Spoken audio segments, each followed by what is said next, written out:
Back at home, feeling misunderstood. In between these ears ain't nothing. Ladies and gentlemen, and this is another kind of special edition of the podcast. We have Jim on, as you've already heard, but we lost the other part of the Zoom recording, so you only got a part of what we recorded with Jim. It was a great conversation throughout. He and Niko went back and forth on some basketball. We'll definitely have him on again, and hopefully Zoom won't crap out. Hopefully, as I'm saying that, Zoom won't crap out tonight too. But Niko and I didn't want to leave you guys hanging. We didn't want to give you a short episode and not give you beats of the week. We got to win you some money, and we got to keep up with the Pickem because now Niko's in the middle of it and on the NFL On Hin show. But he and I have been battling back and forth all season. I think it's pretty impressive. We both have over 500 records, but I mean, yeah. So yeah, we've both been pretty good. I mean, you guys gotta bear with us a little bit. We do struggle. We're still trying to figure all this out, and we do have our mishaps here and there. So yeah, you didn't get the full interview, but you'll be able to hear Jim a lot more. We'll be more shows on the NFL and Hinge show, and now we'll have the NBA show, and Jim will be the first guest too. So you guys can be looking on that too. So you guys will constantly see us talking with Jim about all the stuff that you guys missed. So don't worry. Yeah, it's a work in progress. We never admitted to being perfect at this, and we figured out a good portion of it. Far from perfect. We figured out a good portion of it, but we're still figuring out the rest of it. Is how I'll phrase that. But we're gonna give you guys our pick'em, and we did have a little bit. We had some pretty big news break earlier this morning, so we'll talk about that too. And it's not football related, but Giannis signed a max extension. He's gonna be staying in Milwaukee. So dumbasses like me, who were saying that he was going to try and see how good they were and then test the market. I was wrong. He loves the city of Milwaukee a little bit more than he loves ring chasing. He wants to build it in Milwaukee. So I give him kudos for that. But what did you think when you saw it? You're the one who tweeted it. Yeah, it is a massive win for the small markets, which includes the Denver Nuggets. It shows that you don't have to leave to Miami, Boston, or LA, or wherever it may be to win a championship. Giannis is one of the best stories, come ups people in the NBA. The dude was playing in a literally a middle school gym in Greece. Was seen by a Greek coach. The dude had literally slept at the gym because he didn't know how he could get back and forth because he had to walk 15, 20 miles a day just to get to the gym. So he would just sleep there. One absolutely fantastic story. I go back another story that just adds to Giannis's character. His rookie season, his paycheck he would send back home because his parents couldn't get a visa at the time and couldn't come watch him play in America, and he would send his paycheck home. And one of the first games he had, he walked to the arena from his room, and it literally took a taxi driver in downtown Milwaukee to see him and like, aren't you the guy we just drafted? He's like, yeah, I don't have money for a cab and I don't have a car, so I just walked. And that's just the mindset he had. It's an absolutely fantastic mindset. The dude he deserves it. He is the best power forward in this game right now. The league is in good hands. I hope he wins a ring in Milwaukee. Obviously, I hope it's after the Nuggets win, but I hope he wins one in Milwaukee and he can cement his legacy. That video I did tweet out the day before. You guys are listening to this.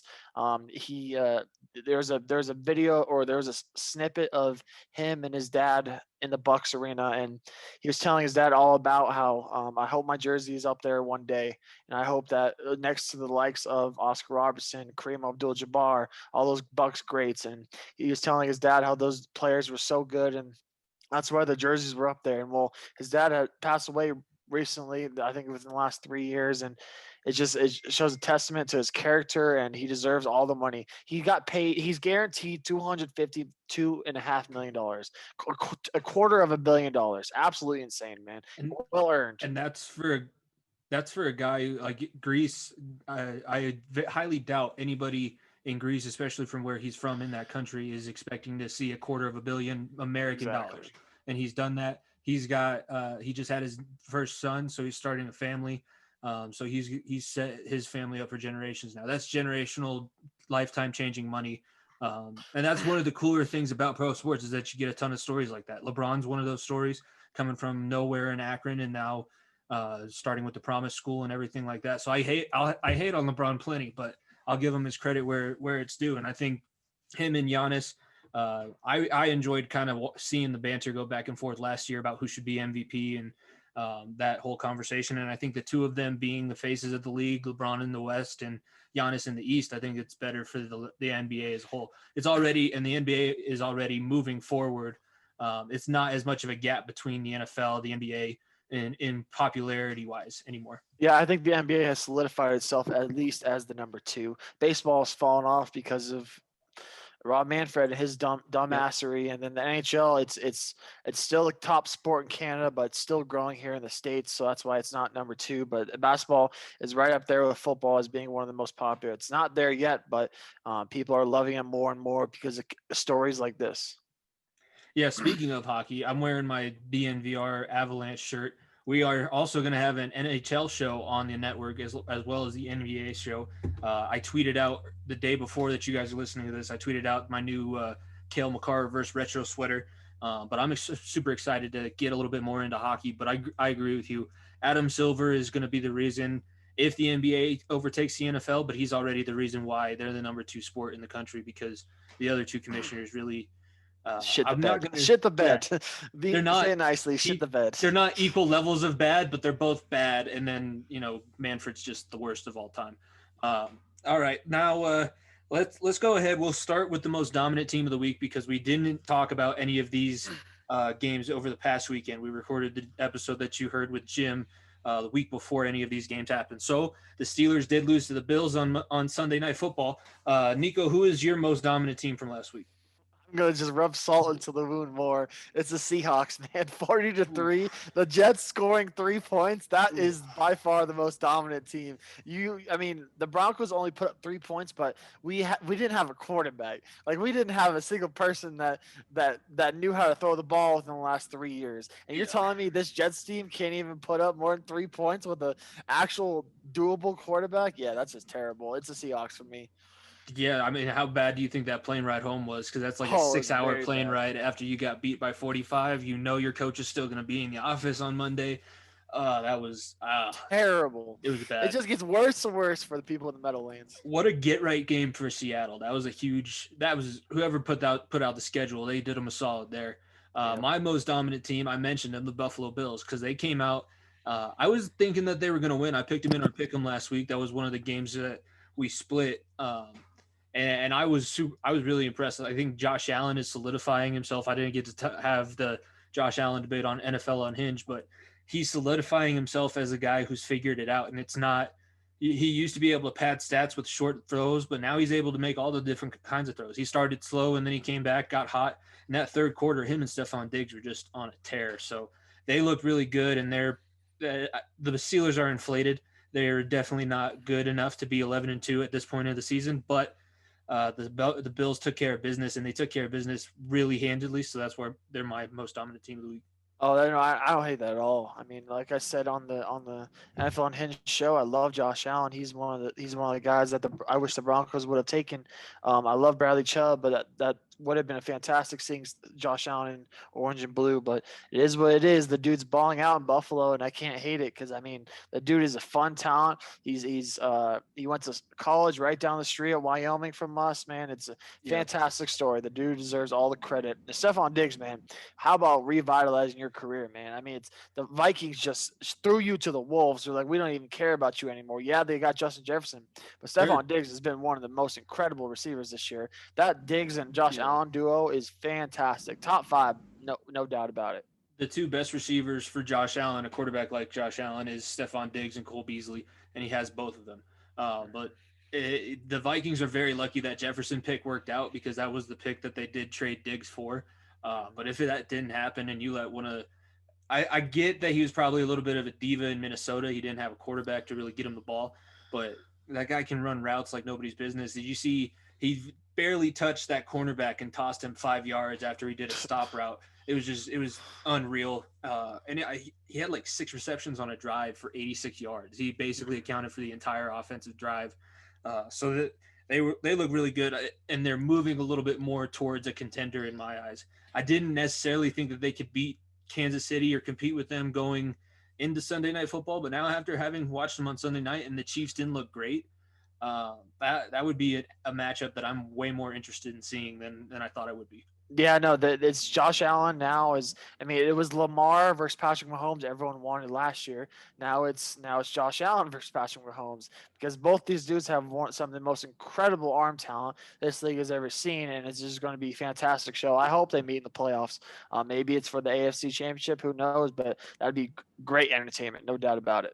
Yeah. All right, let's get into the Pickem. I'll just mention it. I went 9-7 last week. I believe you went 10-6 because you picked the Broncos right, and that was the only game that I didn't get with you. So it was an average week to say the least last week. Not what we normally wanted, but we'll start in the AFC West because it's Thursday night matchup. Justin Herbert got a big comeback win on Sunday for the Chargers, and they go to Las Vegas now and take on a fledgling Raiders team. I think that's the right way to use that word. Yeah, no kidding. I don't even know what that word means, but yeah, I agree with that. I think it means like hanging out there by a limb. It's almost about to fly off. I don't know. Yeah, they're barely hanging on for dear life. That's for sure. Yeah. I'll start here. It's a Herbert has shown a lot. He surprised me big time last week. Somehow they're able to pull off a win. I did not. I mean, someone was going to have to win that Falcons Chargers game. Yeah. I didn't think it was going to happen, but it happened. Going into that matchup, it's an interesting one. I hate both these teams with a burning passion, with an absolute burning passion, but because of what I've seen the past couple weeks, I want to pick the Chargers, but I'm going to go with the Raiders because the Chargers just got lucky and just beat up on a Falcons team that is just so depleted. No Julio. Todd Gurley, not 100%. Vegas, I'm pretty sure, is getting Josh Jacobs back too. So that's going to be massive. So he played last weekend too. Oh, he did play. Oh, yeah, that's right. He did. He swerved everybody. That's what he did swerve everyone, fantasy football owners. But yeah, I'm picking the Raiders here. The Chargers are going to continue finding ways to lose, and I'm going to say it every week. Anthony Lynn and Adam Gase should not have jobs in the NFL at all after these last two games. I mean, did you see the end of that? Yeah. End of the half. That was some of the worst clock management I've ever seen in my life. We'll just go ahead and say that now. That's Benchwarmer of the week. I didn't even put anything down because that was just absolutely awful. Yeah, we just designated that as that. And then he was defending his decision on why he did that, and it made no sense either. I'm going the Raiders as well. John Gruden's a better coach than Anthony Lynn, and this is, in my eyes, this seems like a get-right game for the Raiders because I do think that they're still a playoff team. They just have to figure out a way. They lost how to win. I think they read into themselves a little bit too much after their close game against the Chiefs, and then they haven't been able to recover. This is the perfect time to recover against another divisional opponent. Like I said, you're going to have to – we've been both saying it. You got to win 3 out of 4 against all of your you have to at least split and hopefully sweep a couple of your division opponents to make the playoffs. So I'm going Raiders too. I think that they're – especially at home, I don't think that the Chargers will be able to stand a chance. Yeah, I don't hate that at all. Now we have some Saturday night NFL football. How about that? It's the same time as the ACC championship. What the hell is the NFL doing? I don't know. I don't hate it though. But we have my Denver Broncos hosting Josh Allen and the Buffalo. No one runs the wagons like the Buffalo Bills. Circles the wagons. Circles the wagons. I don't know what I'm talking about. Circles the wagons like the Buffalo Bills. Who do you have in this one? I'm going with the Bills. I think I'll give Drew Lock his credit. That was a good game on Sunday. The thing about Drew Lock is when you give him credit about playing well, he comes out and does not look like the same guy. So if he puts together 2 in a row, I'll start to have a little bit more faith in him. But I think the Bills, just as a whole, they're just way more talented, especially from where the Broncos are right now, roster-wise, with as many injuries as they have. And now Bowles might not even play because he's sick. So there's a lot going on with the Broncos outside of the game that makes me lean towards the Bills. And then on the field, I think the Bills are just more talented. Yeah, we're not there yet. However, I somehow did a prophecy because last week I wore my Drew Lock jersey after we lose to Kansas City, and after that he had the best performance of his career. Mm-hmm. So I should have worn the Drew Lock jersey again, but I told y'all I wasn't gonna go back to back. But Drew Lock is the next big quarterback in Denver. We're not at Buffalo yet. We're not there yet. We're basically we are what Buffalo was 2 years ago when Josh Allen was a rookie. We were still rebuilding. We were still trying to find our identity. We have a bunch of young guys, but the Bills are more ready for playoffs and ready for those deep runs. And I hate saying this, but I mean the Buffalo is better right now. And I won't be mad if the Broncos win, but I'm picking the Bills. Yeah, I think that's probably where it's at right now, and I I have to agree be with you. smart now with my picks. I can't pick like a dumbass anymore. I don't know what it is. I just somehow I have a feeling about these games, so I just keep catching up with you. You're not going to leave me in the dust or anything. But I agree with you, and I think it's the Bills and the Broncos mirror the Browns and the Bengals for me because I think that both those franchises are about 2 years in a loop. So the Broncos now think that they have their guy. They're going to continue to go with him. The Bills know they have their guy now. It could be the Broncos in a couple seasons. And I think it's the same with the Bengals. First overall quarterback. He outplays expectations in his first year, and hopefully we see the same kind of thing happen. But that's a lot of these franchises are just mirror images of each other in different places, points in time, based off of how well you draft before this. But let's move on. Panthers and Packers. I still think Matt Rule's done a great job, but I do think at this point his roster is just depleted to no end. He can't compete with any NFL team with the amount of injuries that he has. McCaffrey's not playing again. So I'm just going to come out and say it. The Packers, even though they're one of the most mentally weak teams, Aaron Rodgers and Devontae Adams hasn't dropped the pass all season. Devontae Adams has 0 drops on the season, and Aaron Rodgers is throwing 4 touchdowns in a game like it's nothing. He could be in MVP form. We could have that debate a little bit later, but I'm picking the Packers in this one. Yeah, it's one of those things where I think we can almost this is a good comparison to the NBA. Patrick Mahomes right now, he could win MVP every year if he wanted to, because that's how good he is right now. And Aaron Rodgers is very similar to LeBron James. LeBron James is always one of the best in the league. He never gets a credit for MVP because you want to give it to other people every once in a while. That's almost the same thing with Aaron Rodgers. Aaron Rodgers only had 1 MVP. He could be MVP every year. It's just his teammates around him are never the greatest. And KD is almost like Patrick Mahomes, where I'd say Luka almost is. They're the next come up, the next big thing. But people are forgetting about the greats are still in the game, and Aaron Rodgers is that. With that being said, Matt Rule, I do agree with you. Matt Rule has done a lot of good things in Carolina. They almost came back and beat the Broncos, so I give them a lot of heart. But without Run CMC, that offense is depleted. Teddy Bridgewater is. He's shown his strides this year. I don't know if Carolina's ready to move on yet from him. I think you maybe have to run it back 1 more year, but I don't hate what they're doing over there in Carolina. They just need to get the right people, and especially on the defensive end, man. They need to upgrade there, especially. They had a shot. They drafted that Auburn D tackle in the first round. Oh yeah, that was the worst pick of the draft for me because exactly. They had Isaiah Simmons sitting right. Isaiah Simmons right there, so that could have been your rock in the middle, but they don't have that now. Especially after you lose Kuechly. Yeah, that was exactly. You wasted. I mean, that was a shocking retirement. I don't think anybody expected it, but he was getting towards the end of his career anyways. Especially for a linebacker, you should have been preparing for this at some point. Exactly. And Derek Brown, I mean, he was getting handled by Cushenberry and Muti, 2 rookies as well. So he was a non-factor against the Broncos. So I mean, the Packers have more talent, and they don't have the will right now, but they have more talent, and so for that reason, I'm going Packers. Yeah, we're on the same page on that one. Next up, the Buccaneers are going to Atlanta.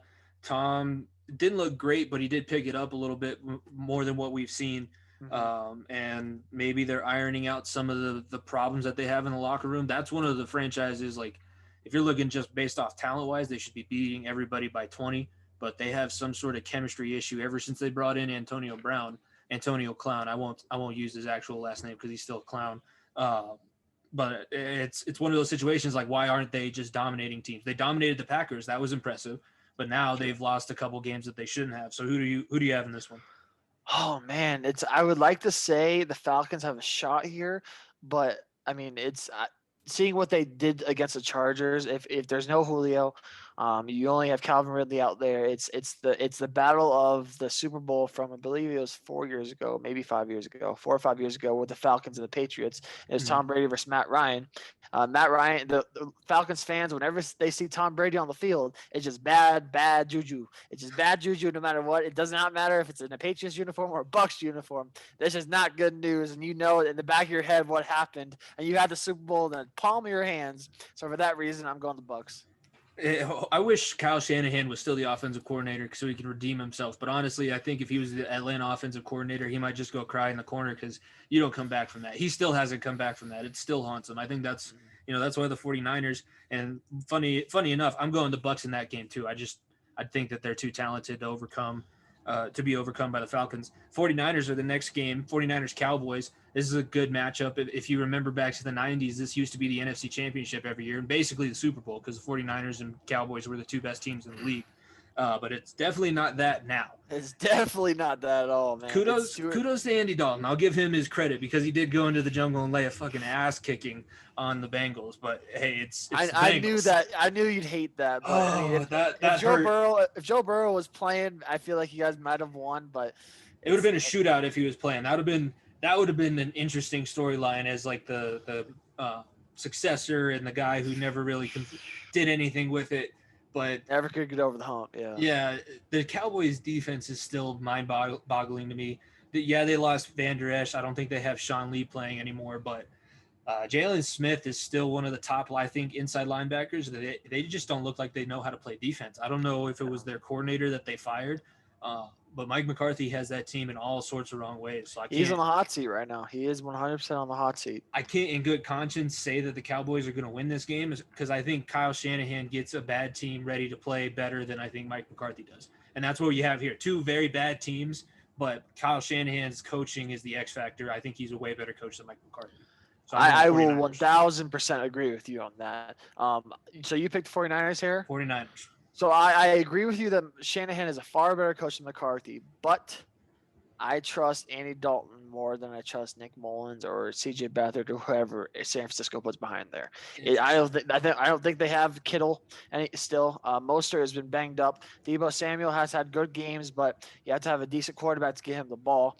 I think that Dallas defense, it's not as good as what it should be, but I think they still can hold. This is going to be a shit game. I think it's going to be a game where both teams score under 20 points. I think neither team is going to be able to score much at all, if I'm being honest. This is the game they should have put up against the ACC championship. Yeah, this is the game that should move to Saturday, but it is what it is. I'm going to pick the Cowboys here because I trust the Cowboys to game manage a little bit better. Like I said, it's going to be a low-scoring game, and it's going to come down to who has the ball last. And right now, I trust Ezekiel Elliott to hold that offense down and the Cowboys to score more points, put more points on the board than the 49ers. And that's not saying a whole lot. No. Kyle Shanahan is an offensive wizard, but he just doesn't have the talent he did last year. So for that reason, I'm going with Cowboys. Yeah, injuries are tough to overcome at all those positions, and I think he's still. I could see them maybe making a move for Darnold because I really don't think that Shanahan trusts Garoppolo fully. I think that's been evident, especially in the big moments. He tries to take the ball out of his hands as much as possible. Next game, Lions and Titans. It's in Tennessee. The Titans have looked pretty good. Derrick Henry, Tractorcito is in full effect, and it's not slowing down anytime soon, even without Taylor Lewan. And I believe they lost Jayon Brown to an ACL as well, who's a really good middle linebacker for them. They're finding ways to win. Mike Vrabel, he's one of those guys. He's not under the Belichick coaching tree, but he's under the Belichick tree just because he played for him for so long. But he's a hell of a coach. He's a hell of a head coach. He's proven that you don't have to be a quarterback to be a coach in the NFL. Middle linebacker can be just as good of a head coach. And I love what he's doing with the Titans. We talk about it all the time. You're wearing the King Henry jersey. We're closeted Titans fans. We love the boys, and I love how they play offense with their jacked up offensive line. And I know you love running the ball too as a fullback. So I'm going Titans because the Lions, they got their one game after they fired Patricia. They didn't look good again last week. So. Yeah, I said this on the NFL On Hin show, but Stafford deserves better. DeAndre Swift, it looks like he could be a formidable back there, but I mean, Galladay has been hurt. The Lions are just so depleted too. They don't have the talent anymore. They've never had the talent. I feel bad for Stafford. He deserves better. But I mean, I'm wearing the Titans jersey. How am I gonna pick against Derrick Henry, man? Derrick Henry basically almost got me into the second round of the playoffs. I only had one team make the fantasy football playoffs, and I lost because I started Eric Ebron over Marquise Brown. Don't talk to me about that. I'm still fucking pissed at you, Ebron. But either way, I had Derrick Henry, and Derrick Henry led my team, and he's been an absolute animal. And the Lions have no answer whatsoever for Derrick Henry. It's not like they have a formidable linebacker. Darius Slay on the outside is hurt. I think he's out for the year too right now. But their defense cannot control Derrick Henry, and for that reason, I am going Tennessee big here. Yeah, I don't think it's going to be close. Next game, a team that the Titans have to keep pace with if they want to win the division. The Texans and Colts. The Texans, it might be time to just sit Deshaun Watson down for the rest of the season because it's the same reason as Joe Burrow. He's going to get hurt at some point. He just doesn't have anybody there to protect him. I feel really bad. He should sue Bill O'Brien for the damages that he's caused because it's all based off of their personnel management. I think that, we could see Deshaun Watson being on that list of guys who got wasted in bad situations as guys that are really talented. What do you think about the Texans and Colts game? Oh man, the Colts have been my nightmare the past 4 weeks. I have picked against the Colts the last 5 weeks or 6 weeks or something stupid like that, and they have made me look absolutely idiotic. Basically, if I would have picked the Colts the last few weeks, I probably would be number one in the NFL On Hin show and all that because I'm that close, and the Colts just fuck me every week. But besides that, let's go back on your point, Deshaun Watson. I hope he doesn't get wasted, man. I really do. I'm hoping new management comes in. I'm hoping new coaching comes in. I'm hoping they get him some help. Their number one priority this offseason should be getting him some help on the outside or behind him in the running game because David Johnson is not it. He's not. No. And it's ridiculous that they traded DeAndre Hopkins for that. That's just idiotic. They need Will Fuller was a formidable wide receiver, but he was on the roids, so who knows what he's going to look like next year. Maybe that's why he was that good. Yeah, so they need to get him help. That's the number one priority next year. But I like this Texans team a lot. I said it at the beginning of the year. The Texans have had one of the toughest schedule. They are better than their schedule, but they've shown in the past previous weeks that they're not it yet. And I hate picking against the Colts anymore because they've fucked me every week. And yes, I still hate you, Phillip Rivers, but the rest of your team is good. Jonathan Taylor is a stud. Your defense is absolutely fantastic. And Darius Leonard and Quentin Nelson are two of my favorite people in the league. So for that reason, I'm going Colts. I'm picking the Colts too. The Texans, they kind of screwed me over. I've lived and died by the Texans in the Pickem, both on this show because they either two basically. I feel like it's like they either win and they win a game that they shouldn't have, and it was me being a genius, or like last week I picked them as an upset and they got absolutely demolished. It wasn't good. But I'm going Colts because like you, I've picked against them so many times and they made me look stupid so many times. Maybe I'll go this way just to throw them off. I really don't like the Colts as a franchise. I don't know why. They're just not one of my favorite franchises. And now Phillip Rivers, you mother freaker. I don't freaking like you, buddy. You're bub. He's the worst shit. You want to talk about teams that you dislike for absolutely no reason? The next game we have the Dolphins hosting the Patriots. You know what? Fuck the Dolphins. I don't understand this hatred at all. I don't know what it is. I don't know what it is either. I am going to stand up for Tua because you shit on him every week. I'm going to stand up for him. Yeah. The dude knows how to win games. Yes, because they were right there with the Chiefs because they watched the game plan what the Broncos did and did almost exactly similar. The Chiefs just poured it on for 28 straight points. But the Dolphins had a good game plan to start. They just didn't make the adjustments. The team is good. Tua knows how to win games. Those Alabama players know how to win football games. Alabama quarterbacks, yeah, because we'll talk about Jalen Hurts too later. Yeah, those Alabama quarterbacks know how to win football games. That's just in their DNA. They know how to win. Going against a Patriots team that has struggled a lot. Who knows? Are we going to see Cam this weekend? Are we going to see Stidham? I mean, Cam has struggled mightily, but they're right on the cusp of the playoffs. Both these teams are. This is the Bills division for the first time since 98, I'm pretty sure, instead of the Patriots. So yeah, it's a tough one for me. I'm going to go Dolphins because I think Belichick is a better coach right now than Flores, but Flores is on the rise. Flores falls under the Belichick coaching tree, but this is going to be one of those cases where the disciple beats the master, and I think I'm going to go the Dolphins here because I trust Tua and I trust that Dolphins defense more than I trust the Patriots. I don't disagree with anything you said. I was a little bit, I thought about it for a second because it is a Belichick coach going up against Belichick, and that normally doesn't go well, but I agree that, they're better. Tua's in the best situation of these rookie quarterbacks. That's what I will say, because he's got a good team around him that plays together well. And Brian Flores, with that culture change that he did last year in Miami, that's been, I think, the main X factor and the main reason why Tua has had some success. I really don't, I think my biggest problem is I didn't understand why they benched Fitzpatrick when they did, because Fitzpatrick was winning you games, and it gave you a little bit more time to groom Tua and make sure that he was ready. I think they could have handled that differently. That's probably my biggest thing with the Dolphins, but I am going with the Dolphins in this game because they are a better team than the Patriots. Yeah, they could have easily handled that differently, but I mean, this Dolphins team has only lost 2 games under Tua in 6 weeks, and their 2 losses were against the Broncos, who knew how to slow him down, and against the number 1 team in the AFC, and that's the Chiefs. So you can't deny the results that Tua has shown. Yeah. Oh, real quick. I was trying to think. I had a thought and I lost it. Do you remember the quarterback of the Bills the last time that they won the division, had a playoff game? Was it Jim Kelly? It was not. It was Doug Flutie. Oh, shoot. Yep. Doug Flutie got them into the playoffs, and then Wade Phillips started Brad Johnson when they lost to Tennessee for the Music City Miracle. Oh, okay. That makes sense. I do remember the Bills getting back into the playoffs a few years ago, and it was either Fitzpatrick got them in. Oh yeah, Fitzpatrick got them in, and the Bengals won the last game of the year against somebody. And the Ravens. Because I remember that because the Bills Mafia donated a total of $4 million to Andy Dalton. Like collectively, they donated $4 million to his charity for beating the Ravens and getting the Bills into the playoffs.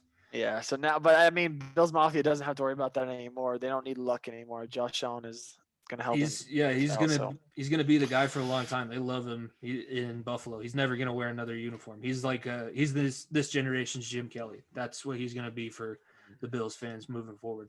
Next game, NFC North, Bears and Vikings. 2 of the bad NFC North team. Well, there's 3 out of 4 bad NFC North teams, but these 2. The Bears shocked me. They scored 30 points with Mitch Trubisky. Don't call me Mitch Trubisky. Sorry. It was I don't know how to gauge the Bears. Don't really know how to gauge the Vikings either. I don't think anyone knows how to gauge these Bears. No, honest. I mean, but both teams, because the Vikings look great, then they look like crap, and the Bears, apparently they can just pull 30-point games out of nowhere. It really makes no sense. I have no clue where to go on this. Maybe game. It was a factor that the Texans are depleted and they only had JJ Watt, so maybe that's why. But either way, this is a tough one. Who do you have in this one? I picked the Vikings because they're at home, and maybe Dalvin Cook does better than Khalil Mack. It's really, this was a toss-up. I really have no clue who's going to win this one. I have no clue with this one either. So that's the reason why I'm picking this way, is because I can piss someone else off on the network, and that's that.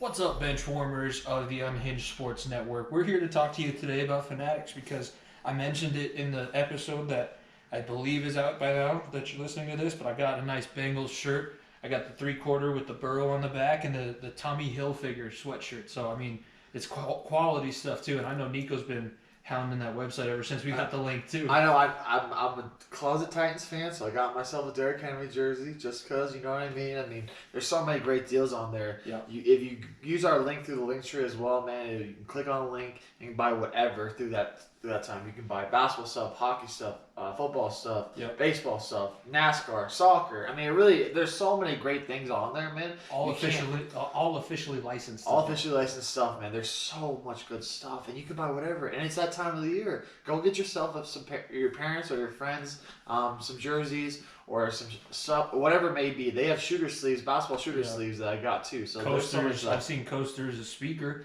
Possibly got somebody a Bluetooth speaker that's their favorite team, so there you go.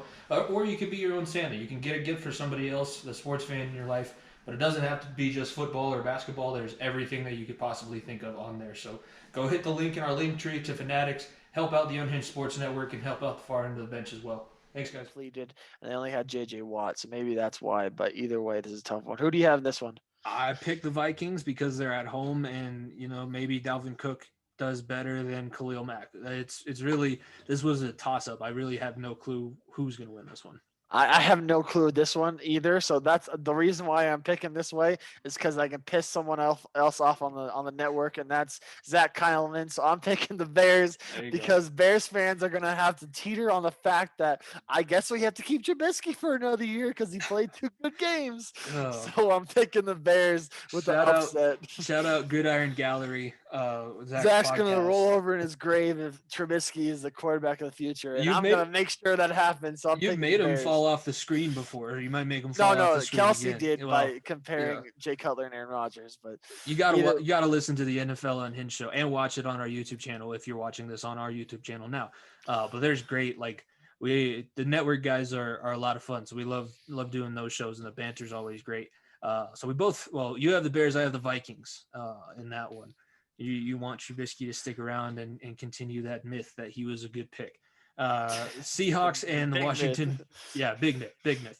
Seahawks going to Washington to play on the QB leg snatcher field in FedEx Field. The football team, has looked good. They're the number 1 team in the NFC Beast right now. They look like they could have that playoff spot out of that division. That pained you saying NFC Beast. I know that was hard to get out. Well, shout out PFT on Pardon My Take. I'll give him the credit since and Chase Young has done really good. He is probably defensive rookie of the year. So I think so. He has played very, very well. And Alex Smith has done a great job over there winning football games. But I'll start here. The Seahawks had a get right game. The Jets just fucking suck, and the Seahawks realized how they can win games. They were able to not show much in that playbook last week. So I think that helps them here.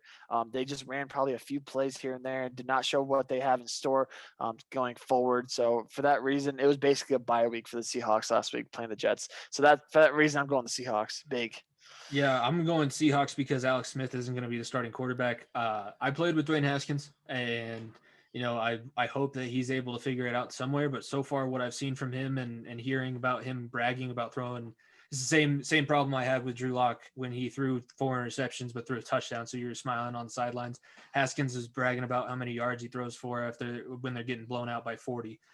So hopefully he figures it out. But that's my main reason for they're going with Dwayne Haskins. They're not. Is Kyle Allen hurt still? Because didn't they? Are they? They put when Smith went down, they put in Haskins. Okay, so that's who it probably is him. It's weird too because he's a captain. He's got the C on his jersey. He's a backup as a captain. I don't understand how you would have gave him the captain either because he's only his 2nd year in the league, and that was Rivera's obviously doing too. So I mean, he obviously has some hope in him. Well, I think they have to have hope at this point for at least. I mean, they're going to be a division winner, so they're not going to have a good draft pick. So it's one of those cases where it's you're in a lose situation, so you might as well throw Haskins out there and see what you have from him. So yeah, who knows? The Seahawks I think win because Haskins is playing. Hopefully I'm proven wrong, and maybe. Chase Young chasing down Russell Wilson will be interesting to see how that goes because Russell Wilson's notoriously difficult to tackle, but Chase Young is a hell of an athlete. He is. He might be able to keep up with him, but I think Seahawks are too much for the football team. I think that'd be 8 losses for Washington, so we would still have the possibility of a 7-9 division winner, which pains me to say that. Not good for the league. No. Next game, Jaguars and Ravens. We can piss another person off on the network. Our guest that you were listening to a little bit earlier, Jim, follows the Jaguars. I think he grew up pretty much in Jacksonville. You probably heard about it in our interview. I just can't remember. But who do you got in this one? The Jaguars holding on to that 2nd pick, and the Ravens, as long as Lamar Jackson doesn't have to take a shit, they're pretty good. Yeah, Jimmy, you've been I feel bad for you because you need the Jaguars to win some football games. So you hopefully move up. But this is not the week. It's not the week at all. Lamar Jackson showed the world who he is and why he was an MVP last year. The Ravens finally got it together. I said this on the NFL On Hin show. The Browns, they're on the rise. But this will always be the Ravens and Steelers division. Jimmy, this goes to you two at the Bengals. You have to get over those 2 teams. And considering the Ravens and the Steelers have dominated this division for so many years. They're always going to be the big brother, and that's why the Browns struggled so much because they couldn't get over the hump of beating your division rival, especially in Baltimore. It's easy here. Jacksonville, yeah, you're starting Gardner Minshew. I don't understand why you're starting Mike Glenn in the first place. So I guess throw Minshew out there, see what he has. But you're probably drafting Justin Fields at number 2, so you're lucky you might have an O lineman slip to you at 3. But either way, I'm picking Baltimore. I'm going with the Ravens. I don't think that they're going to hold on to the division forever, but they are still in control of it, and that was proven last night with the Ravens. It's funny that he was playing the Browns when he had to take a poop before he go out and win the game. Yeah, and all the OBJ memes as well. Those are good. The people making the fake text bubbles like, "Hey, where'd you go? What stall? Don't flush. Send pictures." And then all the Paul Pierce memes where you had quote unquote cramps, but you had to go take a shit. Yeah, I mean, I've had to take a shit that bad and had cramps before, so I totally get it. They should just be real. I mean, Lamar Jackson, he's going to be able to beat the Jaguars by himself. That's the thing. The Jaguars are not good. They have good offensive pieces, but they don't have a quarterback. Shout out to Laviska Shenault and their running back. I think is Antonio James Robinson. Antonio Gibson is in Washington. There you go. Yeah, okay, James Robinson. Yeah, James Robinson is going to be a 1,000-yard rusher. The first 1,000-yard rusher by an undrafted rookie since Philip Lindsay. Philip Lindsay. Yep. But we both got the Ravens in that one. Not that difficult to figure out. Also, another game not that difficult to figure out. The Jets at the Rams. I've came out.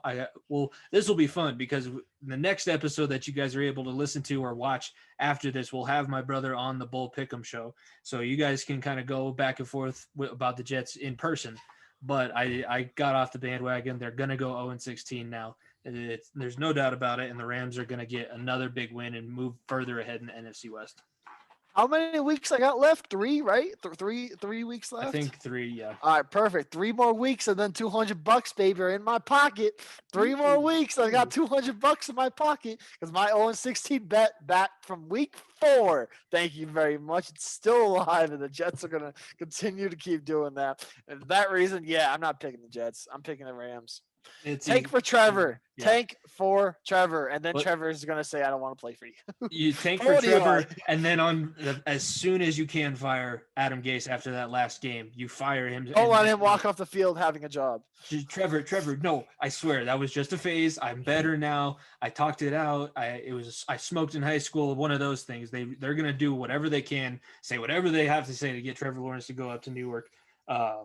Now we'll move on, and we have another rookie quarterback who got a win. Jalen Hurts so good. I'll say that because Boomer said it on NFL Primetime, but he looked okay. Like, not great, but he managed the game, got the Eagles a win, and like we saw in college, the guy just knows how to win football games. No matter what, he has that ability to be able to win games, and it really impressed me. But Kyler Murray is still Kyler Murray. So what do you think about this one? Oh, it's a matchup of 2 former Heisman candidates from Oklahoma, Jalen Hurts versus Kyler Murray. Mm-hmm. Both Oklahoma would love to have either of those guys back right now, but right. Either way, it's Philadelphia, man, they're just in such a shit place right now. I don't like the city of Philadelphia, if I'm being honest with you, because I don't except like for Rocky. Yeah, except for Rocky, because I hate Sixers fans. Because Sixers fans are fucking suck, and same with the Eagles fans. I swear they're the most unloyal fan base out there. But I'm going the Cardinals here. I think that game against Philadelphia last week was more exposing the Saints. I think the Saints got more exposed. I said this when the Broncos played the Saints, and I was like, if we had any quarterback that would have done anything better than Kendall Hinton, we would have won that game, because Taysom Hill got exposed. Teams are now keying on him. They're making him throw the ball, and it's not working. It's not working at all. This Philadelphia Eagles team is not good. They are not good. And you're telling me this Saints team, we'll talk about them in a minute, but they're not a team to be reckoned with, that's for sure. So either way, Philadelphia, you still have a lot more holes in your team, and I think Arizona is right now in the playoff race, and they will sneak into the playoffs. So I'm going Cardinals. I don't trust Cliff Kingsbury. I think he's the male equivalent of a ditz. He's a mimbo, not very smart, and never really was a great college coach. So I don't know how he got his job. But I think that Kyler Murray and DeAndre Hopkins will be able to beat a Eagles team that is a ghost of its former Super Bowl championship self. Congrats, Jalen Hurts. I think he's one of the better guys that I can remember because he did when Tua beat him out and he got pulled in the national championship game. He didn't cry about it, and he didn't transfer right then like he could have. He waited to finish out his degree at Alabama to transfer. So I think he's a good guy, and he could be a franchise quarterback along the lines of Donovan McNabb for that team, but he's just not. Poor Carson Wentz, man. I feel bad for him. He could end up in Denver. He needs to get out of Philadelphia, if I'm being honest, because Philadelphia fans are just ruthless. And since he didn't win them their Super Bowl, as Nick Foles, Eagles fans are going to forever hate him because he wasn't the quarterback that led their team. It took Nick Foles to do that. And people are forgetting Carson Wentz was an MVP type caliber player in that season. So I feel bad for him, but he deserves better. Jalen Hurts looks like he could be a starting quarterback in the future, though. I will say that. Yeah, hurt so good. Oh, come on, baby, make it hurt so good. Next game, Chiefs and Saints. I agree with you. The Saints, I think their defense is still really, really, really good, and that'll carry them throughout games. But I think Drew Brees is coming back this week, so Taysom Hill won't have to be quarterback anymore. He can go back to being his tight end flex H position or whatever. Whatever he plays, yeah, special teams, all that stuff. So that'll be interesting to see. But Drew Brees is now, you got to worry about his durability moving forward towards the later months of the season.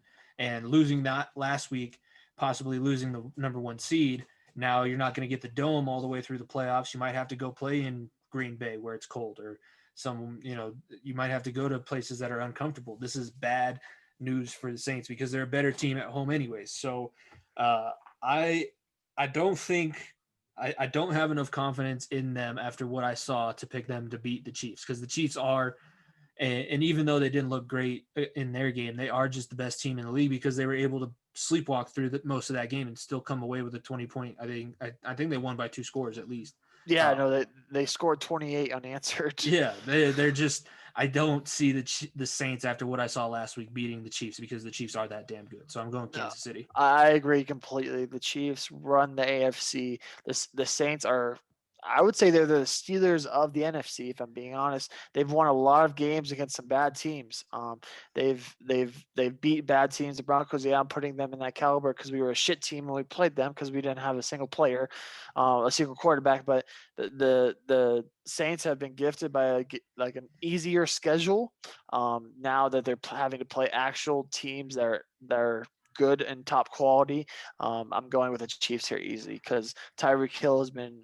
He's been an absolute stud. Travis Kelce is leading the league in passing or in receiving yards for a tight end. That's absolutely insane. Yeah. So for that reason, I'm going the Chiefs easy too. Excuse me. I wasn't expecting to talk this much when I woke up this morning. That's what's going on. Browns and Giants next game. The Giants did not look good against Seattle, but I think Daniel Jones was a lot more hurt than he let on, and he probably shouldn't have been playing. I think Joe Judge is doing kind of a similar thing like Matt Rule is doing in Carolina. I think he's building a culture, and I think they could be good in a couple years. I just don't think it's there yet for the Giants. And the Browns, last night, setback, but it was, you got to remember they did, they were just about to win that game, and it took a 2-minute drill to be able to beat them. They're still – and they scored 45 points. Baker is learning how to score points in the NFL. I think a lot of the criticism that he's gotten this year is unwarranted. They had a bad stretch. Everybody goes through a bad stretch. But I do think that the Browns are a very good team. I think they're going to be in the playoffs, and I think they possibly could win a playoff game, which would suck because then they'd win a playoff game before the fucking Bengals do, and that's just going to be an added layer of suck to this football season. Can it be hockey season yet? It's going to be it's going to be depending on who they play in the first round, because if Buffalo is the 3 seed or the 2 seed, then it'd be they'd have to go into Buffalo, and I don't trust the Browns to be Buffalo right now. I'm trying to think what other matchups there are, but I don't know. There's some matchups there I don't really like for the Browns on the road, but either way, I mean, if they play the Colts, if it's the Colts, I think or the Titans because they dominated the Titans at home. That's true. So if they get matched up like that, I could see that happening. But if you were to tell me 4 years ago, 5 years, or 3 or 4 years ago. I think 4 years ago is when they were 0-16. 0-16. So 3 or 4 years ago, when that we'd have a Sunday night football matchup of the New York Giants, who are or right near first place with a losing record, against the Cleveland Browns on Sunday Night Football. I would have been like, you've lost your mind. These teams fucking suck. But the Giants seem to have a quarterback in Daniel Jones. It's probably the same thing Drew Lock. That they're still trying to figure everything out still. I mean, Drew Lock's probably solidified himself now, but Daniel Jones is still trying to figure everything out, if he's a future, and blah, blah, blah. But the Cleveland Browns, Nick Chubb is too much to handle for that Giants defense, who has been pretty good. So I will give them credit, but Nick Chubb will be way too much. And I think I'll take the Browns here as well. Nick Chubb, I think, is becoming the Adrian Peterson of this generation, where he's just going to run over people for as long as he plays. I really like it. If I could block for one more running back, it would be for Nick Chubb. I would love to do that. Love the way he runs. So I'm going Browns too, just because the Giants are too, it's the same thing with everybody. They're too banged up, too many injuries at bad positions that have injuries at. I hope we see Colt McCoy. I don't think I want to see Daniel Jones. He should rest up and get ready for next year, because I think he's a lot more hurt than he let on. And now rounding out Monday Night Football. Your team, Jimmy. Who would have thought going into the season? Look at us sitting at 2-14, going to play the Steelers on Monday Night Football. We are 14-2. The last time that they played on Monday night, it was actually when I was in the hospital last year. And I got to sit through that entire game, and I saw TJ Watt sack Andy Dalton, and the first thing Andy Dalton's face hit was the back of his right tackle. So he's either going to get sacked blindside or in right in his face. I am not happy that this is on national television. I want the Bengals to be hidden away in the farthest nook and cranny of CBS broadcasting, wherever. I mean, maybe play it in Alaska, but don't play it anywhere in the lower 48. This is a terrible. To add insult to injury, it's on ESPN, because the Monday Night Football is on ESPN. I know. So it's more people get ESPN than some people get NBC, because NBC's fucking stupid with DirecTV right now. But I mean, a lot more people get ESPN, so it's prime time, baby. It's prime time. Do I even have to ask, or did you go upset? Do you think your team's gonna pull it out? No, I'm not going upset. I will mention some of the better moments that I can in the past few years, or like not better, but more significant moments, have been Monday night Steelers Bengals games. It's the last time Ryan Shazier ever played football was on Monday night game against Cincinnati. Juju breaking Vontaze Burfict's jaw after he had the dirty hit on Antonio Brown was also a Monday night game. It'll be interesting just because the teams hate each other so much. It's going to be a bloodbath either way. I hope the only thing that I'm rooting for is that the Bengals hit Ben Roethlisberger as many times as possible. I don't know who's going to do it, because I don't think Geno Atkins is playing. So maybe Sam Hubbard will get a few sacks, but and by the way, nobody listening knows who either of those guys are that I just mentioned. That's how fucking bad the Bengals are right now. No, it's gonna be a bloodbath, Jamie, but it's gonna be a get right game for the Steelers. 100%. I hate saying that to you, but it's a get right game for the Steelers. Big Ben has struggled a lot, so maybe you're able to get to him. So that's a positive. Big Ben sucks, but your offense is going to go nowhere with Ryan Finley or Brandon Allen. Brandon Allen. It could be either or. Brandon Allen got pulled for Ryan Finley. Yeah, so it could be either or, and doesn't matter.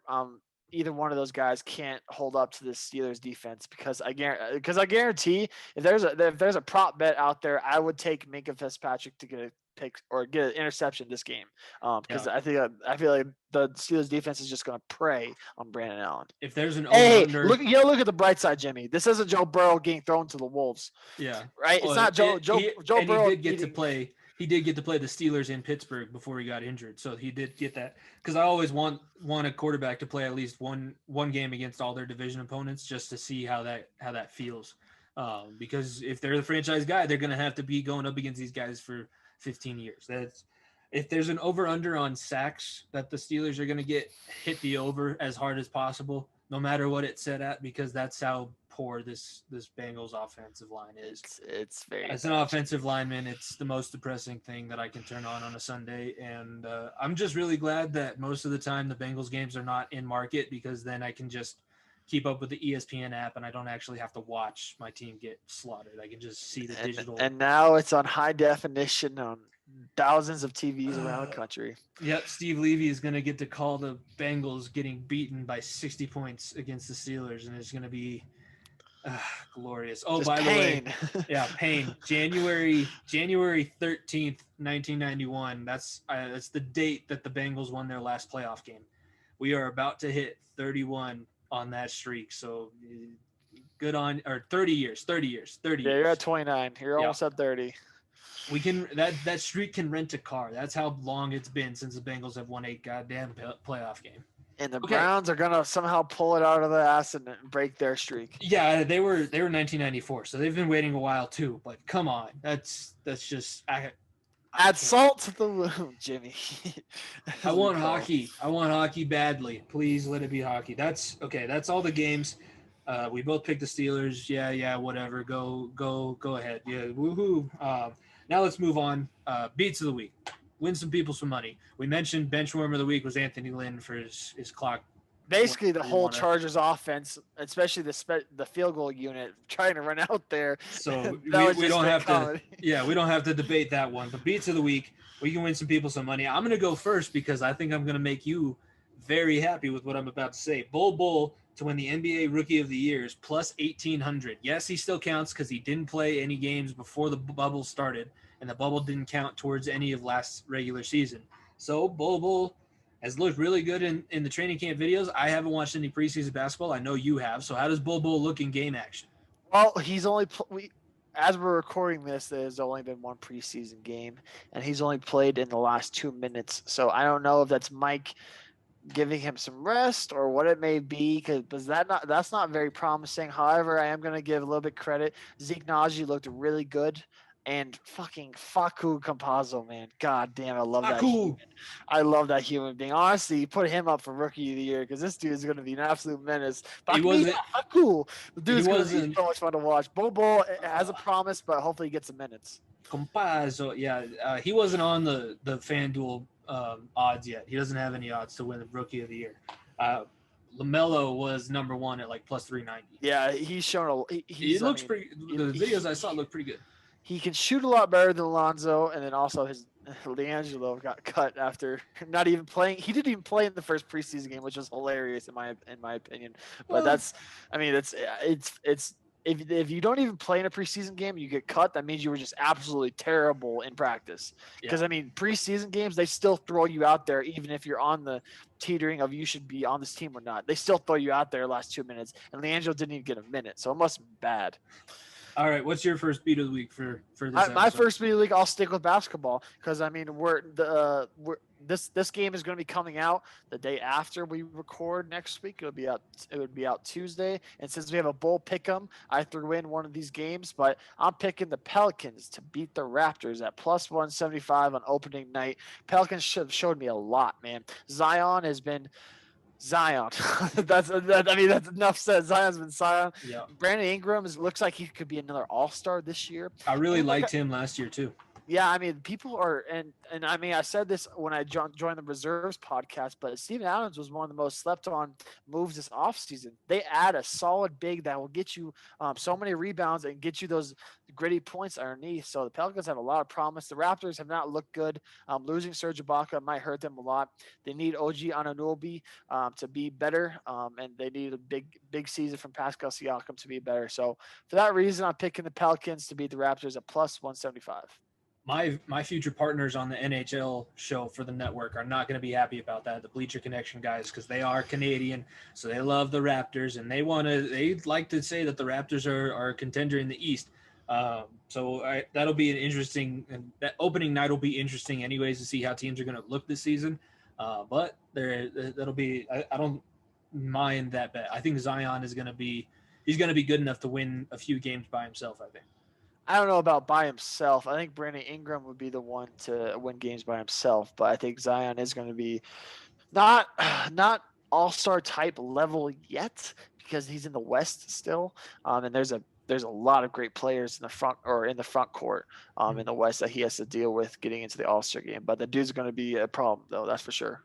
All right, let's I'll go to my next one. And I want your thoughts on this because I'm thinking about making this my first live bet that I actually put money on because I haven't actually bet on any of the lines that I've given you guys. I've been basically throwing my money away on all these. Avs plus 750 to win the Stanley Cup right now. They're tied with the Knights for best odds to win the Stanley Cup in the league, and they're also plus 350 to win the West. So I want your thoughts on this because I haven't put money on any of the bets that I've talked about, and now it's the Avalanche. So I know we both want these two things to happen. Could this be a jinx if I do end up putting money on it? What do you think I should do?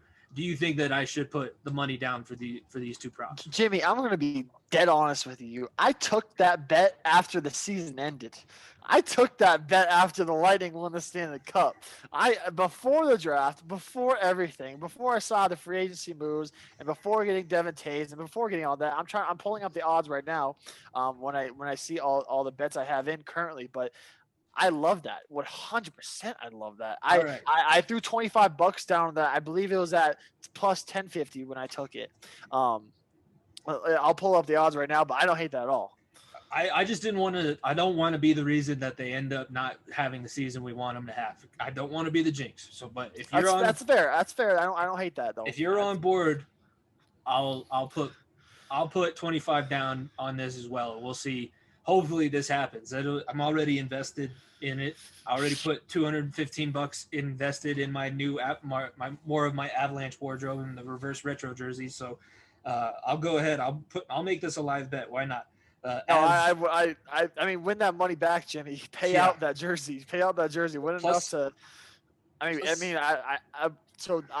bet that it will be almost a full calendar year when that bet comes back. But the odds I got it at were, let me see, as I'm pulling it up because my phone is so slow. It was at plus 900. Okay. So it was. I mean, it's decreased a little bit because Avs did have a great offseason. Yeah, they look fucking great. I still will win $225. So that's gonna I'm gonna love that when that comes in at the end of the year. There's gonna be parade, the whatever, the vaccine or whatever, everything's gonna go back to normal by the beginning of summer. Hopefully hockey's back and I'll be at the parade and the Stanley Cup games. And I will be spending all that $225. Speak it into existence. Yes.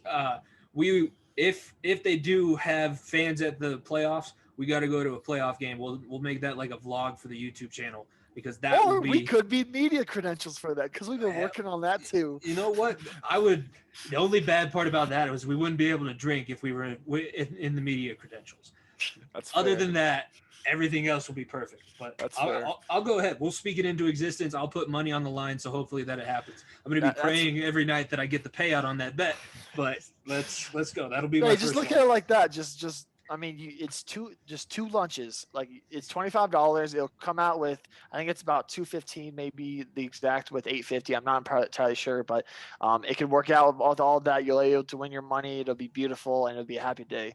But I'll go with my next beat of the week. I'm going this off of like you just did with the last one. A lot of heart into this one, and I am picking Marcin Tybura to beat the shit out of Greg Hardy at minus 110, just because I don't want to see Greg Hardy to win fights. Yes. And Tybura has fought pretty well, so I think Tybura and Greg Hardy's coming off a win too. But Tybura, it's a minus 110 each. So I predict that the odds will sway toward Hardy a little bit as we get closer to the fight. But obviously, we're recording this before, so I think the odds will sway a little bit that way. But I'm picking Tybura to beat Greg Hardy.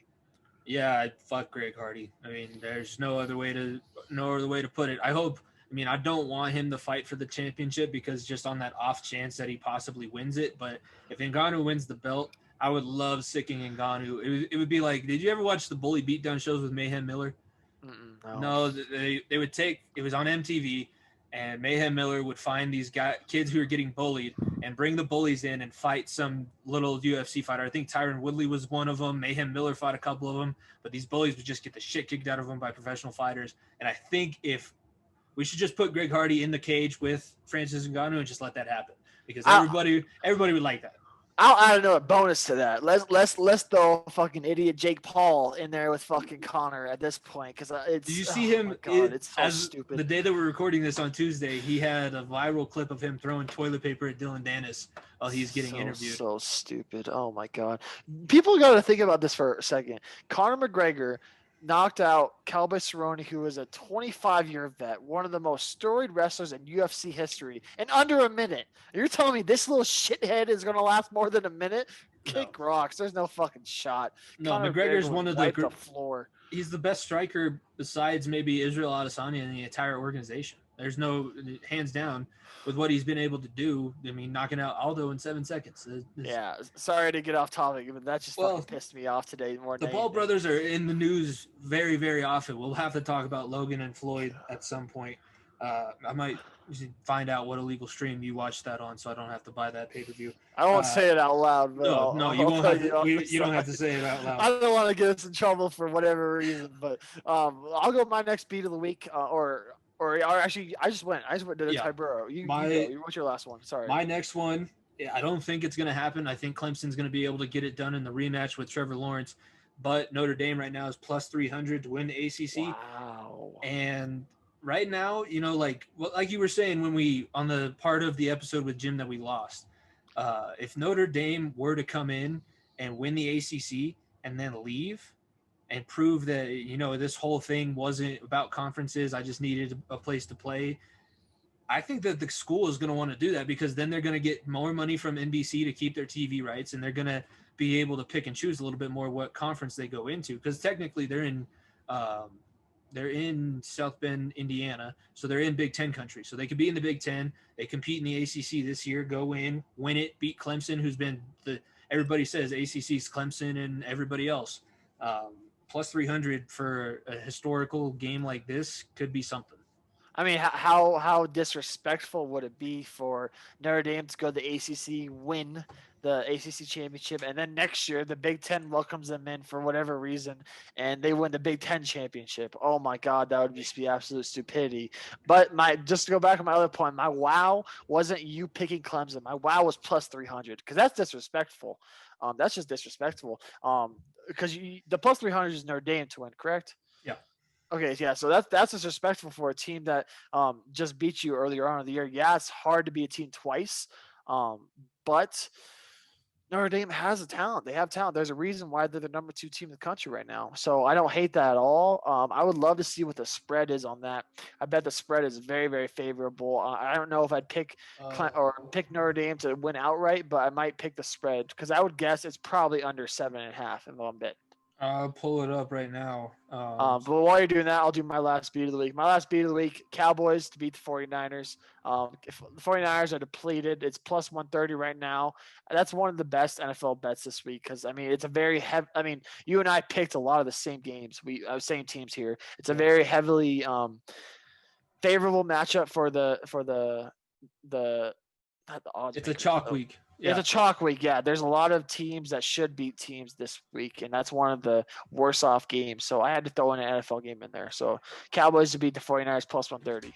You ready for this? The spread for the ACC championship is Clemson minus 10.5. Oh, I am fucking taking that. Oh my God, I'm taking that with all my heart. I am gonna sound like an idiot probably, but we'll talk about that more. We'll talk about that more next, or I guess we'll have to talk about. We'll talk about the recap. Yeah, what happened? Talk about the recap next week on next week's episode with the Bowl Pickem. But I like that a lot. Minus 10.5 is disrespectful. Wow. I get in on that now, because I think it's going to change closer to game time, because people are going to remember what Ian Book did to the Clemson defense, and if he can do it again, if he can solidify like what I said with Drew Lock, if you can do magic twice, then that's just who you are. If he wants to go down as one of the greatest quarterbacks at Notre Dame, he's got to do this twice, win the ACC championship. He'd be the only Notre Dame quarterback in history to have a conference championship win. That would be something. That would be something. That's all the beats of the week. That'd be, there's a few that I'm interested to see how they play out. Obviously, I'm going to put some money down on the Avs to be successful next season. Now let's go ahead, get into play of the week and player of the week so we can wrap this up and send everybody home for the weekend. What you want to start with here? Because there's some pretty good ones of both that we have in store. I'll do play of the week just because it was an interesting situation. I was on board with everybody else on the NFL On Hin show saying in Jalen Hurts' first start going up against the Saints defense, not going to be good for him. I don't know what Doug Peterson is thinking, just trying to keep his job, blah, blah, blah, blah, blah. It ends up working out. Jalen Hurts got a win, and he threw a touchdown pass. I believe it was the Rager, who's the other rookie. Jalen Hurts so good. Come on, baby, make it hurt so good. First You're, touchdown you're pass. just gonna abuse that. You're gonna abuse the I hurt so good. I love 80s music. John Cougar Mellencamp's awesome. And I'm gonna abuse the fuck me not fuck you Yeah, there you go. bullshit too. So you'll be hearing that a lot more as the weeks come on. But for me, there was a few of them, man. For play of the week, I was very very close to picking Isaac Okoro from Cleveland hitting the game winner in a preseason game. I almost picked the first poster of the year, which was Miles Bridges rising up over the top. Absolutely fantastic. I almost picked Devin Booker. He absolutely cooked his defender. The guy he had on the floor was literally like dead almost. Mhm. But like we said, I overhype preseason games too much because I loved watching and I love this Nuggets team so much. But I'm not picking a preseason game because, like I said, it's preseason. I will have my there'll be more basketball as we go forward. I guarantee you that, though. But for my play of the week, I'm going to A.J. Brown, one-handed catch. It was absolutely fantastic. A.J. Brown has some of the stickiest hands, and I think we have a new meme, ladies and gentlemen. I don't think it was on the TD catch, but did you see that picture of A.J. Brown's eyes beaming out of the helmet as he was looking at the ball? It was hilarious. Oh, my gosh. It was yes, funny. yeah. And then didn't Comp put like a latte or something in place Yeah, of the ball? the Starbucks. There you go. Now I remember. Girls during October, pumpkin spice lattes, looking up with the eyes wide open. Yeah. It was hilarious. Right. I love it. AJ Brown has been one of the sleepers this year, especially in stud. fantasy football. So I'm going AJ Brown's one-handed catch for play of the week. He's a stud. If he wasn't the Robin to DK Metcalf's Batman, he'd have a lot more fame. It's true. It's true. I think those are both like you're probably going to win that one. Not going to lie. Jalen Hurts touchdown pass is more of a significance thing more than anything else. You can get the feel good moment of the week. I've had a few of those go my way. I was thinking about doing Kevin Durant's first points, but like you said, it's preseason basketball. Yeah. I mean, maybe you do that next week when we do the bull pick'em, but maybe we'll have picks or player of the week and play of the week still. Who knows? We should because we got more opinions on the show next week. Now we'll get into player of the week, and I mentioned him before. Chase Young, 6 tackles, 2 solo tackles, a sack, and a tackle for loss. That's encompassed in the 6 tackles. But he had 3 quarterback hits and he returned a fumble for a touchdown. He's a stud. He's going to be he's everything that Jadeveon Clowney was supposed to be in his first year. He's not taking a rookie year to get going. He's able to beat really good pass blockers in this league. And that's saying something because the offensive linemen the past few years have been having summits to get together to try and beat these edge rushers. And the edge rushers are just so incredibly athletic. Like Chase Young, he's like a creative player in Madden. You couldn't create a player any more skewed in all of the physical attributes, the arm length and size and definition and everything like that. You couldn't create more of a video game character, and he plays every single week in the NFL. And he's a rookie. He's 21 years old. The dude is a stud, no doubt about it. But I'm winning this one too, Jimmy. Player of the week. I am going with the quarterback that has had the best QBR by any single quarterback in a single game, and that is Drew fucking Lock, baby. 280 yards, 4 touchdowns, longest pass of 49 yards, 77.8% completion percentage, only missed 6 incompletions. The dude, 149.5 QBR. The dude was absolutely amazing. If it weren't for some blunders by the rest of the team and the defense struggling at the end and the O-line being not solid on the right side, considering we have a revolving door of fucking right tackles. Your one right tackle is like 3 years away from an AARP card. Yeah, it's just really bad. I mean, if we have a better right tackle, it'd be a lot better. The only reason why he fumbled was because the fucking right tackle and I mean, we didn't have Bowles either, so that hurt too. But the O-line wasn't there, and he just got demolished by 3 dudes. That's the only reason why he fumbled. But Drew Lock had himself a day. He is the QB of the future. It took for me 3 or 4 weeks ago. I said, Drew Lock, you need competition. And I said, you're not there yet, and blah, blah, blah. And that was the fire under the ass. Obviously he needed, because now he is the future of the Denver Broncos. The dude is playing outstanding. Tim Patrick has been awesome. We didn't even have Noah Fant. Nick Vannett and Fumagalli had absolutely fantastic games. Just imagine a top not 5 tight end, but like top 8 tight end in the league right now, and Noah Fant being there constantly and healthy, that's even going to help him more. So for that reason, I'm going Drew Lock. Drew Lock, I believe in you, man. I believe in you, and I'm happy to have you as my quarterback.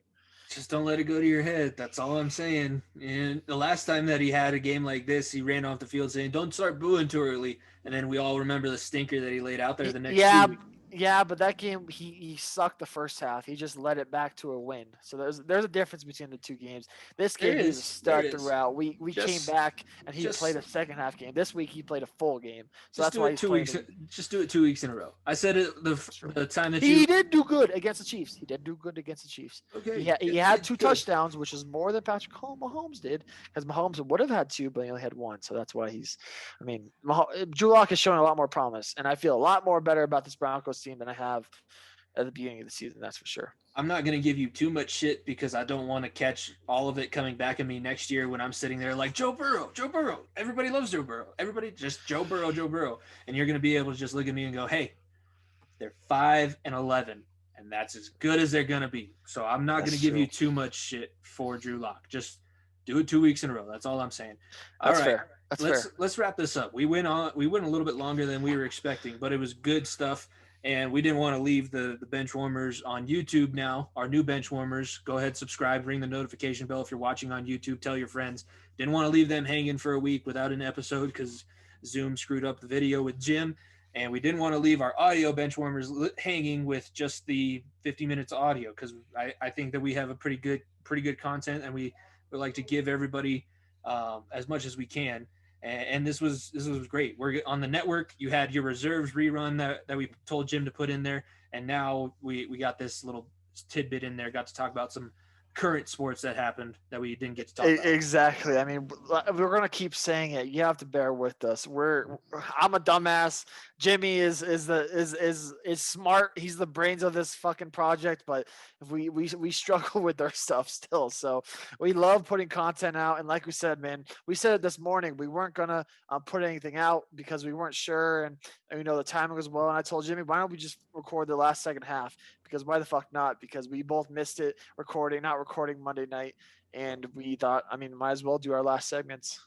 Yeah, do our last segments. With that, follow the podcast on social media at FEOTB Pod. We have a link tree. Go get, if you want a jersey like Niko's, if you want a reverse retro jersey like I have, any merchandise sports related whatsoever, use the Fanatics link in our bio. A portion of that sale, if you buy something through that link, goes back to the network. It'll help us get better so we don't have to do this and be able to pay for Zoom Premium and all that kind of stuff. So you got to use the link. Got to use a link. Don't just go straight to Fanatics. Click on our page. If you're listening on Spotify already, it's literally 2 clicks of a button. Go to our Instagram page, go to our Twitter page. Our link tree is there. We put everything there for a reason. We're trying to help you guys out to make it easier. We promise to make it easier. All you gotta do is just click the link tree, and then you can go to our YouTube page. If you're just listening to this on Spotify or Apple, the YouTube episode come out Thursday. You can be looking out for that. We have the Fanatics link. We have our Instagram page, our Twitter page, literally everything on there. Unhinged and you don't want to miss it. Unhinged show as well. Literally everything. Yeah, 24 hours. Unhinged Sports Network streams 24 hours, and I counted it out. 2021, we have 26, or I think it was 26 or 36. I can't remember. New hours of content scheduled to come out each week for the network. That is huge for something that was started in October of this past year, and it's just volunteers. Like, none of us get paid for any of that, but we got big things coming for Unhinged Sports Network. So follow them on Twitter at Network Unhinged, Instagram at UnhingedSN. You heard from our commissioner of the Unhinged Sports Network. If you're listening to this, Jim Meunier, JDash of the JDash show. There's tons of stuff coming up with that. So follow them too. If you're listening on Apple Podcasts, Spotify, subscribe, follow, rate, review. Tell a friend to listen to us. Just continue to spread the good word of the far end of the bench. Hit the bell. Get notifications turned on because we put good content out every single week. I'll be live tweeting the Christmas games, the Nuggets game especially. Jimmy will be live tweeting some football games as well. He might live tweet the Monday Night Football game. Actually, maybe not because we're recording. We're recording. Yeah. Either way, we interact with everyone on Twitter, on Instagram. Our Instagram has not been as good as our Twitter, obviously, because I slack in that department because I'm fucking idiot sometimes. But we have good content everywhere, and everyone on the network. Like we said, we have an NBA show. I mean, I might as well release the names because I mean, we'll just throw that out there. We have 3 in the Key. Yep. The three ball in the key for the NBA, 3 in the Key NBA Unhinged show that will be coming out with myself, the reserves, Dennis from Sports and Things, and we will have a rotating seat where you might see Jimmy, or I'm pointing the wrong way. You might see Jimmy on there. So you might see Jimmy on there in a few weeks, but Jim will be our first guest next week, so you'll have to be on the lookout for that too as well. And then Jimmy will be on 2 for Chirping, with NHL show coming out in January, so you guys will love to see that, man. Because Jimmy is a diehard hockey fan now. I try to get him into basketball. He's not there yet. I still got to help him with a few more things, but he's a diehard hockey fan, so you're going to really enjoy all that. I love physicality, and it's 2 Canadian guys schooling an American on the great game of hockey. It's their sport, so I might as well learn from the best. And I'll throw in my little barbs every now and then because obviously I'm going to be pro-American in that one. But it's going to be fun. 2 for Chirping is going to be great with the Bleacher Connection guys. Everything Unhinged Sports Network is going to be great. With that, thank you for listening to Far End of the Bench, episode 19. We'll see you guys next week. Peace.